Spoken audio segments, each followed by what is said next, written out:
কিছুদিনের জন্য বাড়িতে ছিলাম না, আর এসে দেখি আমাদের ছাদের এই অবস্থা হয়ে গেছে। প্রচুর বৃষ্টি হওয়ার কারণে ছাদে অনেক পানি জমে গিয়েছিল। আমি আবার এসে দেখি আমার ফুল গাছে কত সুন্দর কিউট ফুল ধরেছে। আমি এটাকে তুলে নিলাম, তুলে নিয়ে আমার কানে লাগালাম, খুবই কিউট লাগছিল। তো এখানে জমা পানিগুলোকে আমার ছেড়ে দিতে হবে, কেননা ছাদে পড়ে সমস্যা হতে পারে।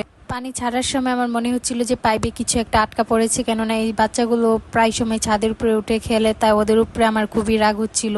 তো আমি একটা ব্যবস্থা করে পানিটাকে সারানোর খুবই চেষ্টা করলাম। চেষ্টা করার পাশাপাশি আমার খুবই ভালো লাগছিল পানিগুলো পারতে, যেহেতু আমি সাঁতার পারি না, পুকুরে যাই না, তাই এখানে আমি একটু খেলাধুলো করে নিলাম ওদের সাথে, খুবই চিল করলাম। বৃষ্টির পানি পারতে আমার কাছে খুবই ভালো লাগছিল। দেখেন আমি খুবই মজা করলাম ওদের সাথে, ছোট বাচ্চাগুলো খেলাধুলো করলো। আর ছোট বাচ্চারা সবসময় পানি পেলে আর বেশি আনন্দ পায়, মজা পায়। তো আমার নতুন পেজটাকে সবাই সাপোর্ট করবেন, সবাই সবসময় আমার ভিডিও দেখার অপেক্ষায় থাকবেন, আমাকে সবসময় সাপোর্ট করবেন, ফলো করবেন। ইনশাল্লাহ আমিও সবাইকে সাপোর্ট করবো। আসসালামু আলাইকুম।